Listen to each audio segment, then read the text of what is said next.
ನಮಸ್ಕಾರ ಸ್ನೇಹಿತರೆ, ಕೃಷಿ ಮಿತ್ರ ಚಾನಲ್ಗೆ ತಮ್ಮೆಲ್ಲರಿಗೂ ಸ್ವಾಗತ. ನೋಡಿ, ತಮಗೆ ನಾನು ತುಂಬ ರೀತಿಯಾದಂತಹ ಬೆಳೆಗಳ ಬಗ್ಗೆ ತಮ್ಮ ಮಾಹಿತಿ ಕೊಟ್ಟಿದ್ದೀನಿ. ಸೊ ಅದು ಯಾವುದೇ ವೆರೈಟಿ ಆಗಿರ್ಬೋದು, ಅದು ಯಾವುದೇ ಬೆಳೆ ಆಗಿರ್ಬೋದು, ಮತ್ತು ಅದಕ್ಕೆ ಯಾವುದೇ ಕಂಪ್ನಿ ಕಡೆಯಿಂದ ಬಂದಿರತಕ್ಕಂಥ ಒಳ್ಳೆ ಸೀಡ್ ಆಗಿದ್ರೆ ರೈತರಿಗೆ ಅನುಕೂಲ ಆಗಿರ್ತಕ್ಕಂಥ ಎಲ್ಲ ತಳಿಗಳ ಬಗ್ಗೆ ಮಾಹಿತಿ ಕೊಡ್ತಾ ಇದ್ದೀನಿ. ಸೊ ಅದೇ ರೀತಿ ತಮ್ಮೆಲ್ಲರಿಗೂ ಇವತ್ತೊಂದು ಹೊಸ ಕಂಪ್ನಿಯಿಂದ ಇಂಟ್ರೊಡ್ಯೂಸ್ ಆಗಿರ್ತಕ್ಕಂಥ ಹೊಸ ತಳಿ ಬಗ್ಗೆ, ಬೀಟ್ರೂಟ್ ತಳಿ ಬಗ್ಗೆ ಮಾಹಿತಿ ಕೊಡೋಣ ಅಂತೇಳಿ ನಾನು ಒಂದು ಹಳ್ಳಿ ಹತ್ರ ಇರ್ತಕ್ಕಂಥ ಒಂದು ಬೆಳೆಗೆ ವಿಸಿಟ್ ಮಾಡಿದ್ದೀನಿ. ಇದ್ರ ಬಗ್ಗೆ ಸಂಪೂರ್ಣವಾಗಿ ನಾವು ಹೇಳೋಕ್ಕಿಂತ ಅದೇ ಕಂಪ್ನಿಗೆ, ಈ ಕಂಪ್ನಿ ಯಾವುದು, ಈ ಕಂಪ್ನಿಯಲ್ಲಿ ಕೆಲಸ ಮಾಡ್ತಾ ಇರ್ತಕ್ಕಂಥ TSO ಅಂತ ಒಬ್ಬರು ಇದ್ದಾರೆ. ಸೊ ಅವ್ರ ಮುಖಾಂತರನೇ, TSO ಅಂದರೆ ಟೆರಿಟರಿ ಸೇಲ್ಸ್ ಆಫೀಸರ್ ಅಂತೇಳಿ. ಸೊ ಅವ್ರ ಮುಖಾಂತರ ಈ ತಳಿ ಬಗ್ಗೆ ಏನು ವೆರೈಟಿ, ಯಾವ ಥರ ಇದರ ವಿಶೇಷತೆ ಅಂತ ಅವ್ರ ಮುಖಾಂತರ ತಿಳ್ಕೊಳ್ಳೋಣ. ಸರ್ ನಮಸ್ಕಾರ. ನಮಸ್ಕಾರ. ತಮ್ಮ ಹೆಸರು? ನನ್ನ ಹೆಸರು ವೆಂಕಟೇಶ್ ಅಂತೇಳಿ. ಓಕೆ. ನಾನು ವಚನ್ ಸೀಡ್ಸ್ ಕಂಪ್ನಿಯಲ್ಲಿ TSO ಆಗಿ ಚಿಕ್ಕಬಳ್ಳಾಪುರ ವಿಭಾಗದಲ್ಲಿ ವರ್ಕ್ ಮಾಡ್ತಾ ಇದ್ದೀನಿ. ಓಕೆ, ತುಂಬ ಧನ್ಯವಾದ. ಸರ್ ನೋಡಿ ವೆಂಕಟೇಶ್ ಅವರೇ, ನೋಡಿ ನಾನು ರೈತರಿಂದ ತಿಳಿದಂಥ ಮಾಹಿತಿ ಏನಂದರೆ, ಈ ವೆರೈಟಿ ನಾನು ಏನು ನಿಮ್ಮ ಹತ್ರ ನೀವು ಕೈಲಿ ಇಟ್ಕೊಂಡಿದ್ದೀರ, ನಾನು ಕೈಲಿ ಇಟ್ಕೊಂಡಿರ್ತಕ್ಕಂಥ ಇವಾಗ ಏನು ಈ ಬೆಲೆಯಲ್ಲಿ ನಿಂತುವ ಈ ಬೀಟ್ರೂಟ್ ತಳಿ ಅನ್ನೋದು ವೈರಸ್ ಟಾಲರೆನ್ಸ್ ವೆರೈಟಿ ಅಂತ ಹೇಳ್ತಿದ್ದಾರೆ. ಅದೇ ರೀತಿ ಏನು ಸ್ವಲ್ಪ ಯಾವುದೇ ರೀತಿಯಾದಂಥ ಡಿಸೀಸ್ ಆಗಿರ್ಬೋದು, ಗಜ್ಜಿ ರೋಗ ಬರುತ್ತೆ, ಅದಕ್ಕೂ ಸಹ ತಡ್ಕೊಂಡು ಒಳ್ಳೆ ಬೆಲೆ ಬರ್ತದೆ, ಒಳ್ಳೆ ಇಳುವರಿನೂ ಸಿಗ್ತದೆ ಅಂತ ಹೇಳ್ತಿದ್ದಾರೆ. ಬಟ್ ಇದ್ರ ಬಗ್ಗೆ ನಾನೇ ಕೂಲಂಕುಷವಾಗಿ ಹೇಳೋ ಬದಲು ಈ ವೆರೈಟಿ ವಿಶೇಷತೆ ಏನಂತ ತಾವು ದಯವಿಟ್ಟು ರೈತರಿಗೆ ಏನಂತ ತಿಳಿಸ್ಕೊಡಿ ದಯವಿಟ್ಟು. ಓಕೆ ಸರ್, ಇದು ಬಂದು ವಚನ್ ಸೀಡ್ಸ್ ಕಂಪ್ನಿಯಲ್ಲಿ ಇದೊಂದು ಒಳ್ಳೆ ಉತ್ತಮವಾದಂಥ ವೆರೈಟಿ ಅಂದರೆ ರೂಬಿಲೈಟ್ ಅಂತೇಳಿ ಸರ್. ಇದರ ಹೆಸರು ರೂಬಿಲೈಟ್ ಅಂತೇಳಿ. ಇದು ಇನ್ನೊಂದೇನಪ್ಪ ಅಂದರೆ ಬೇರೆ ವೆರೈಟಿಗಳೆಲ್ಲಾನು 200 ಗ್ರಾಮ್ ಬರುತ್ತೆ ಟಿನ್ ಸರ್. ಇದು ಬಂದು 250 ಗ್ರಾಮ್ ಬರುತ್ತೆ. ಸೀಡ್ ಬೀಜ ಏನು ಕೊಡ್ತಾರೋ ಅದು ಎಷ್ಟು ಗ್ರಾಮ್ ಬರುತ್ತೆ ಅಂತ 250 ಗ್ರಾಮ್ ಬರುತ್ತೆ. ಬಟ್ ಎಕರೆಗೆ ಬಂದು ಬೇರೆ ವೆರೈಟಿಗಳು 8 ರಿಂದ 10 ಟಿನ್ ಬೇಕಾಗುತ್ತೆ. ಇದು 6 ರಿಂದ 7 ಪಾಕೆಟ್ ಆದ್ರೆ ಒಂದ್ ಎಕರೆಗೆ ದಂಡಿಯಾಗುತ್ತೆ. ಬಟ್ ನೀವೇ ನೋಡ್ಬೋದು, ಈ ಒಂದು ಕ್ಷೇತ್ರೋತ್ಸವಕ್ಕೆ ಬಂದಿದ್ದೀರಾ ನೀವು. ಬಟ್ ವೆರೈಟಿ ಇದ್ರ ವಿಶೇಷತೆ ಏನಪ್ಪ ಅಂದ್ರೆ ಗಡ್ಡೆ ರೌಂಡ್ ಶೇಪ್ ಆಗ್ಬೋದು, ಕಲ್ಲರು ನೀವೇ ನೋಡಿ ರೌಂಡ್ ಶೇಪು, ಮತ್ತೆ ಕಲ್ಲರು, ಶೈನಿಂಗು, ಮತ್ತೆ ವೈರಸ್ಗಂತೂ ತುಂಬಾ ಟಾಲರೆನ್ಸ್ ಇದೆ, ಎಕ್ಸಲೆಂಟ್ ಇದೆ ಸರ್. ವೈರಸ್ ಅನ್ನ ತಟ್ಕೊಂಡು ಬೆಳೆಯುವಂತ ಶಕ್ತಿ ಇದೆ ಸರ್. ಮತ್ತೆ ಇನ್ನೊಂದೇನಪ್ಪ ಅಂದ್ರೆ ಇದು 60 ರಿಂದ 65 ದಿವಸಕ್ಕೆ ಕಟ್ ಆಗಿ ಬರುತ್ತೆ ಸರ್. ಬಟ್ ಇನ್ನೊಂದು ಇದನ್ನ ಕಟ್ ಮಾಡಿ ನೋಡಿದ್ರೆ ಬೇರೆ ವೆರೈಟಿಗಳಲ್ಲಿ ವೈಟ್ ರಿಂಕಲ್ಸ್ ಜಾಸ್ತಿ ಬರುತ್ತೆ ಸರ್. ನಾನು ಕೇಳ್ಪಟ್ಟೆ, ನಾರ್ಮಲ್ ಆಗಿ ವೆಂಡರ್ಸ್ ಬೀಟ್ರೂಟ್ ಅನ್ನು ಹಿಂಗೆ ನೋಡಿ ಯಾರು ಪರ್ಚೇಸ್ ಮಾಡಲ್ಲ, ಒಳಗಡೆ ಇರ್ತಕ್ಕಂಥ ಒಂದು ವಿಶೇಷವಾದಂತಹ ಒಂದು ಮಾದರಿ ನೋಡಿ ಬೀಟ್ರೂಟ್ ಅನ್ನ ವ್ಯಾಲ್ಯೂ ಕೊಡ್ತಾರಂತ ಹೇಳಿದ್ದಾರೆ. ಸೊ ಅದ್ರ ಬಗ್ಗೆ ಹೇಳಿ, ಇದು ಯಾವ ತರ ಇದೆ ಅಂತ. ಇದು ಏನಂದ್ರೆ ಕಟ್ ಮಾಡಿದಾಗ ಏನಾಗುತ್ತೆ ಅಂದ್ರೆ ಸರ್, ಬೇರೆ ತಳಿಗಳಲ್ಲಿ ಕಟ್ ಮಾಡಿದಾಗ ವೈಟ್ ರಿಂಕಲ್ಸ್ ಜಾಸ್ತಿ ಬರುತ್ತೆ ಒಳಗಡೆ. ವೈಟ್ ರಿಂಕಲ್ಸ್ ಜಾಸ್ತಿ ಬಂದ್ರೆ ಏನಾಗುತ್ತೆ ಅಂದ್ರೆ ಏನಪ್ಪ ಅಂದ್ರೆ ಗಡ್ಡೆ ನೋಡಕ್ಕೆ ದಪ್ಪ ಇರುತ್ತೆ, ಬಟ್ ವೈಟ್ ಇರಲ್ಲ. ಬಟ್ ಇನ್ನೊಂದು ವೈಟ್ ರಿಂಕಲ್ ಜಾಸ್ತಿ ಇರೋದ್ರಿಂದ ದೂರದ ಸಾಕಾಣಿಕೆ ಕೂಡ ತಡೆಯಲ್ಲ, ಲಾಂಗ್ ಟ್ರಾನ್ಸ್ಪೋರ್ಟೇಷನ್ಗೆ ತಡೆಯಲ್ಲ. ಬಟ್ ಇನ್ನೊಂದು ಅದು ವೈಟ್ ರಿಂಕಲ್ ಕಡಿಮೆ ಇದ್ರೆ ನೋಡಕ್ಕೆ ಚಿಕ್ಕದಾಗಿದ್ರು ವೈಟ್ ಅಂತೂ 200 ರಿಂದ 250 ಗ್ರಾಮ್ ವರೆಗೂ ಬರುತ್ತೆ ಸರ್. ಗಡ್ಡೆ ಸೈಜ್ ಅನ್ನ ಕಮ್ಮಿ ಇದ್ರೂ ಸಹ ಇದು ತೂಕ ಅನ್ನೋದು ಜಾಸ್ತಿ ಇದೆ ಅಂತ ಹೇಳ್ತೀರಾ. ನೋಡಿ ಸ್ನೇಹಿತರೆ, ನಾರ್ಮಲ್ ಆಗಿ ಇವಾಗ ಆಲ್ರೆಡಿ ಮಾರ್ಕೆಟಲ್ಲಿ ಇರ್ತಕ್ಕಂಥ ಎಷ್ಟೋ ತಳಿಗಳು, ನಿಮ್ಗೆ ಆಲ್ರೆಡಿ ನಾನು ಕೆಲವೊಂದು ತಳಿಗಳ ಬಗ್ಗೆ ಮಾಹಿತಿ ಕೊಟ್ಟಿದ್ದೀನಿ. ಸೊ ದಿನೇ ವರ್ಷ ದಿನಗಳು ಕಳೀತಾ ಬೇರೆ ಬೇರೆ ಕಂಪ್ನಿಗಳಿಂದ ಹೊಸ ವೆರೈಟಿಗಳು ಬರ್ತಾ ಇರ್ತವೆ.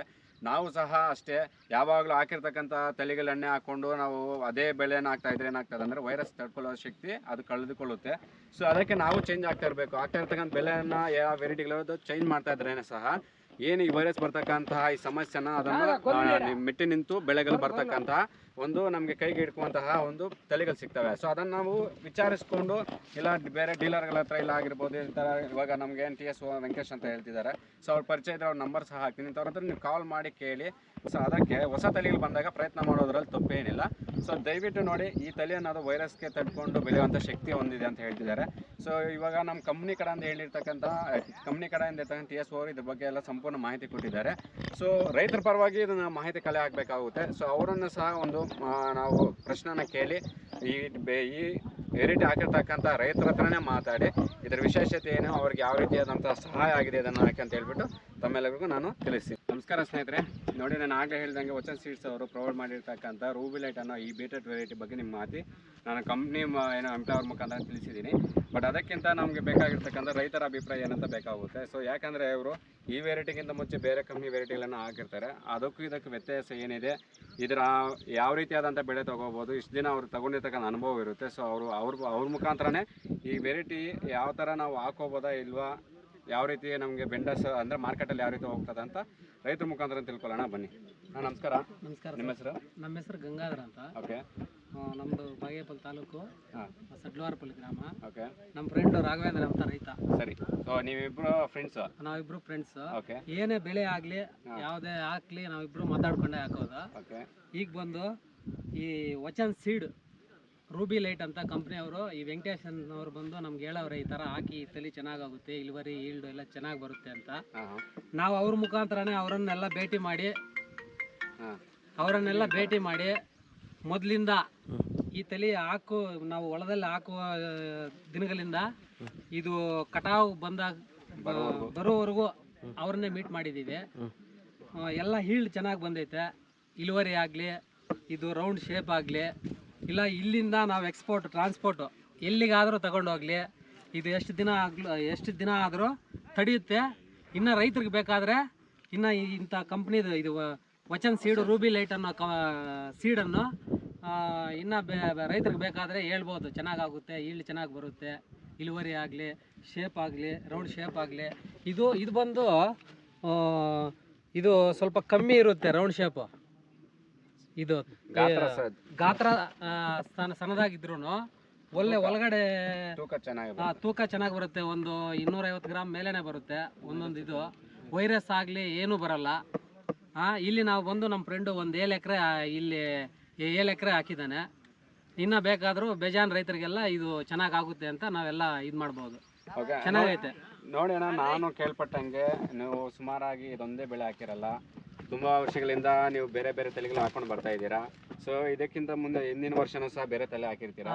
ಸೊ ಈ ಡಿಫ್ರೆನ್ಸ್ ಅನ್ನು ನಮ್ಗೆ ಬೇಕಾಗುತ್ತೆ. ಈಗ ಲಾಸ್ಟ್ ಟೈಮ್ ಹಾಕಿರ್ತಕ್ಕಂಥ ಯಾವ್ದಾದ್ರು ಆಗಿರ್ಲಿ, ಅದಕ್ಕೂ ಇದಕ್ಕೂ, ಯಾಕಂದ್ರೆ ಇವಾಗ ತುಂಬಾ ವೈರಸ್ ಬರ್ತಾ ಇರ್ತಕ್ಕಂಥ ಸಮಸ್ಯೆಗಳು ಜಾಸ್ತಿ ಕಾಣಿಸ್ತಾ ಇದಾವೆ. ಸೊ ಆ ವೆರೈಟಿಗೆ ಈ ವೆರೈಟಿಗೆ ನಿಮ್ಗೆ ಯಾವ ಸಮಾಧಾನ ಆಗಿದೆ? ಇಲ್ಲ, ಇನ್ನು ಬೇರೆ ಹಾಕಿದೀವಿ, ಅದಕ್ಕಿಂತ ಇದು ಈಲ್ಡ್ ಇನ್ನ ಚೆನ್ನಾಗೈತೆ. ವೈರಸ್ ಆಗ್ಲಿ ಇನ್ನ ಈ ಥರ ಯಾವುದು ತೊಂದರೆ ಏನಿಲ್ಲ. ಇನ್ನು ಬೇಕಾದ್ರೆ ರೈತರಿಗೆಲ್ರಿಗೂ ಹೇಳ್ಬೋದು, ಒಟ್ಟಿನಲ್ಲಿ ಸೀಡ್ ಚೆನ್ನಾಗೈತೆ, ಇಳುವರಿನೂ ಚೆನ್ನಾಗಿ ಬರುತ್ತೆ, ಹಾಕೋಬಹುದು. ರೈತರ ನಿಮ್ಮ ಅಭಿಪ್ರಾಯ, ನಾವು ಇನ್ನ ಬೇಕಾದ್ರೆ 10 ಜನಕ್ಕೆ ಬೇಕಾದ್ರೆ ರೆಕಮೆಂಡ್ ಮಾಡ್ತೀವಿ. ಒಳ್ಳೆ ತಳಿ ಇದು, ನಮ್ಗೆ ಯಾವುದೇ ರೀತಿ ವೈರಸ್ ಏನೋ ಪ್ರಭಾವ ಇಲ್ಲ. ತೂಕ ಗಾತ್ರ ಏನು ಚಿಕ್ಕದಾಗಿದ್ರು ಸಹ ತೂಕ ಚೆನ್ನಾಗಿ ಬರ್ತಿದೆ, ಎಕ್ಸ್ಪೋರ್ಟ್ ತಡೀತಿದೆ. ಸೊ ಈ ಪ್ರಕಾರವಾಗಿ ನೀವು ಈ ಬೆಳೆಯನ್ನ ಯಾರಾದ್ರೂ ಹಾಕೋಬಹುದು ಅಂತ ಹೇಳ್ತಿದ್ದೀರಾ? ಹಾಕೋಬಹುದು, ಪರವಾಗಿಲ್ಲ. ಓಕೆ, ನೋಡಿ ಸ್ನೇಹಿತರೆ, ಇದು ವಚನ್ ಸೀಡ್ಸ್ ಇಂದ ಕೊಟ್ಟಿರ್ತಕ್ಕಂಥ ಈ ತಳಿ ಅನ್ನೋದು ಏನೋ ರೂಬಿ ಲೈಟ್ ಏನಿದೆಯೋ ಇದು ರೈತರ ಅಭಿಪ್ರಾಯ ಅಂತ ಅವರೇ ಹೇಳಿದ್ದಾರೆ. ಅದು ಸುಮಾರು 10 ವರ್ಷಗಳಿಂದ ಇದೇ ವ್ಯವಸಾಯ ಮಾಡ್ತಾ ಇರ್ತಕ್ಕಂಥವ್ರು. ಸೊ ಇದರಲ್ಲಿ ನಾನು ಆಗಲೇ ಹೇಳಿದಂಗೆ ವೈರಸ್ಸನ್ನು ತಡ್ಕೊಂಡು ಬೆಳೆಯೋ ಶಕ್ತಿನೂ ಇದೆ. ಗಾತ್ರ ಚಿಕ್ಕದಾದ್ರೂ ಸಹ ತೂಕ ಚೆನ್ನಾಗಿ ಬರ್ತಿದೆ. ಎಕ್ಸ್ಪೋರ್ಟ್ ಕ್ವಾಲಿಟಿಗೂ ಸಹ ಇದು ಮೀಟ್ ಆಗ್ತಿದೆ, ಅಂದರೆ ಎಕ್ಸ್ಪೋರ್ಟ್ಗೆ ತಡೆಯುವಂಥ ಶಕ್ತಿನೂ ಸಹ ಇದೆ. ಜೊತೆಗೆ ಈ ಎಳೆಗಳ ವಿಗರ್ನೆಸ್ ಅನ್ನೋದು ತುಂಬ ಚೆನ್ನಾಗಿ ಬರುತ್ತೆ. ಯಾವಾಗ ಬೀಟ್ರೋಟ್ಗೆ ಈ ಎಳೆಗಳ ವಿಗರ್ನೆಸ್ ಅಂದರೆ ಒಳ್ಳೆ ಸಮೃದ್ಧವಾಗಿ ಬೆಳೆಯುವಂಥ ಎಳೆಗಳು ಏನಾದ್ರು ಬರ್ತಾವೋ ಆವಾಗ ಬೀಟ್ರೋಟ್ ಕ್ವಾಲಿಟಿ ಅನ್ನೋದು ಸಹ ಅದೇ ರೀತಿ ಬರುತ್ತೆ. ಪ್ಲಸ್ ಇದರಲ್ಲಿ ಇನ್ನೊಂದು ಪ್ಲಸ್ ಪಾಯಿಂಟ್ ಏನಂದರೆ ಗಜ್ಜಿಗೆ ತಡೆಯುವಂತಹ ತಾಕತ್ತು ಸಹ ಇದೆ. ಸೊ ಇದು ಹೊಸದಾಗಿ ಬಂದಿರತಕ್ಕಂಥ ತಳಿ. ಇದುವರೆಗೆ ತುಂಬ ಕಂಪ್ನಿಗಳ ತಳಿಗಳೆಲ್ಲ ನೀವು ನೋಡಿದ್ದೀರಾ. ಸೊ ಅದನ್ನು ನೀವು ತುಂಬ ತಳಿಗಳು ಸಹ ವೈರಸ್ ತುತ್ತಾಗಿ ಅವು ಸಹ ಯಾವುದೇ ರೀತಿ ಅಂತ ಏನೋ ಈಲ್ಡ್ ಬರ್ತಾ ಇಲ್ಲ. ಒಂದು ಸಲ ಈ ತಳಿಯನ್ನು ನೀವು ನಿಮ್ಮ ತೋಟದಲ್ಲಿ ಹಾಕಿ ನೋಡಿ, ಒಳ್ಳೆ ಇಳುವರಿ ತೊಗೊಳ್ತೀರಾ. ಹಾಕಿರ್ತಕ್ಕಂತಹ ಈ ಬೆಳೆಗೆ ನಿಮಗೂ ಸಹ ಯಾವುದು ಮೋಸ ಇಲ್ದಿರ ಕೈಗೆ ದುಡ್ಡು ಸಹ ಬರುತ್ತದೆ.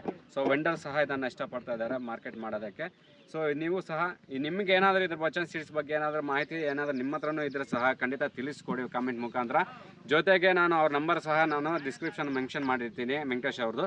ಸೊ ನಿಮ್ಗೆ ಏನಾದರೂ ಇದ್ರ ಬಗ್ಗೆ ಸಂಪೂರ್ಣ ಇನ್ನೂ ಡೀಪಾಗಿ ಮಾಹಿತಿ ಇಲ್ಲ, ವಚನ್ ಸೀಡ್ಸ್ ಕಡೆಯಿಂದ ಏನಾದರೂ ಬೇರೆ ವೆರೈಟಿಗಳು ಏನಾದರೂ ಬರ್ತಾ ಇದ್ದಾವೆ ಅಂದರೆ ಇನ್ನು ಕೆಲವೊಂದು ಮೇಜರಾಗಿ ಮೈಜ್ ವೆರೈಟಿಗಳಿದ್ದಾವೆ ಅವ್ರ ಹತ್ರ. ತುಂಬ ಒಳ್ಳೆ ಈಲ್ಡ್ ಬರುವಂತಹ ಮೈಜ್ ವೆರೈಟಿಗಳು ಸಹ ವಚನ್ ಸೀಡ್ಸ್ ಅವ್ರ ಹತ್ರ ಇದ್ದಾವೆ. ಸೊ ಅದ್ರ ಸಂಪೂರ್ಣ ಮಾಹಿತಿ ಅವ್ರ ಹತ್ರ ತಿಳ್ಕೊಬೋದು. ಇವ್ರು ಬಂದುಬಿಟ್ಟು ಬಾಗೇಪಲ್ಲಿ ತಾಲೂಕಲ್ಲಿ ಸುತ್ತಮುತ್ತಲೆಲ್ಲ ಸಹ ಮಾರ್ಕೆಟಿಂಗ್ ಮಾಡ್ತಾ ಇರ್ತಕ್ಕಂಥವ್ರು. ನಿಮ್ಗೇನೇ ಇನ್ಫಾರ್ಮೇಷನ್ ಬೇಕಾದರೂ ಸಹ ಅವ್ರು ವಾಟ್ಸಪ್ ಮುಖಾಂತರ ಮೆಸೇಜ್ ಆಗ್ಬೋದು, ಇಲ್ಲ ಕಾಲ್ ಮಾಡಿ ಮುಖಾಂತರ ಕೇಳ್ಬೋದು, ಮೆಸೇಜ್ ಸಿಗ್ತದೆ. ಏನು ಸರ್? ಓಕೆ, ನಿಮ್ಗೆ ಇಷ್ಟು ಸ್ನೇಹಿತರ ಮಾಹಿತಿ ವಚನ್ ಸೀಡ್ಸ್ನ ತಳಿ ಏನು ರೂಬಿ ಲೈಟ್ ಬೀಟ್ರೋಟ್ ಬಗ್ಗೆ. ಸೊ ನಿಮ್ಗೆ ಏನಾದರೂ ಈ ವಿಡಿಯೋ ಇಷ್ಟ ಆದರೆ ಲೈಕ್ ಮಾಡಿ. ಇನ್ನೂ ಇನ್ಫಾರ್ಮೇಷನ್ ಏನಾದರೂ ನಿಮ್ಮ ಹತ್ರ ಇದ್ದರೆ ದಯವಿಟ್ಟು ಕಾಮೆಂಟ್ ಮಾಡಿ, ಇಲ್ಲ ಏನೋ ಪ್ರಶ್ನೆ ಇದ್ದರೆ ಕಾಮೆಂಟ್ ಮಾಡಿ. Thank you.